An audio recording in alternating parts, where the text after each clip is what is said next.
प्रदीप सिंह नाम है आपका। वैसे आपको बताऊं एक बात, पंजाब में तो इस तरह से चलते ही हैं, प्रदीप, जतिंदर, धर्मिंदर, बलजिंदर, लेकिन आपका सही जो उच्चारण होगा ना नाम का वो होगा प्रदीप। प्रदीप, प के नीचे वो जो र लगता है ना, प्रदीप, लेकिन आप प्रदीप कहते हैं, लिखते हैं, शायद आपके डॉक्यूमेंट्स पर भी यही होगा, तो कोई बात नहीं, आपको बता दिया बस मैंने। भाषा का चैनल देख रहे हैं इसलिए आपको पता होना चाहिए कि आपके नाम का शुद्ध उच्चारण क्या है। अगला शब्द ज़िद और ज़िद्दी।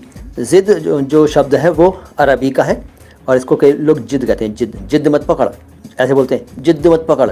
जिद क्यों करता है? वो जिद नहीं है, वो ज़िद है, ज़िद कह दिया करें। हठ इसका हिंदी पर्यायवाची है, हठ, और हठीला, हठी ज़िद्दी के लिए है। ज़िद का एक और अर्थ है उर्दू में विलोम, विपरीतार्थी, ये भी ज़िद का अर्थ है, विलोम भी इसका अर्थ है। तो ज़िद हुआ, अरबी से आया, हिंदी उर्दू में खूब चलता है। एक शब्द है ज़रूरत।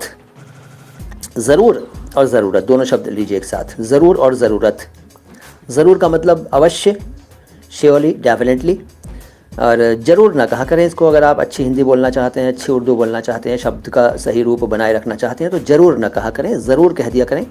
अदरवाइज़ अवश्य कह लीजिए, लेकिन उसको भी अवश्य कहें, अवश्य न कहें। अवश्य, आवश्यकता, आवश्यक ना बोला करें, वो हैं अवश्य, आवश्यकता, आवश्यक। ज़रूर, ज़रूरत, ज़रूरी।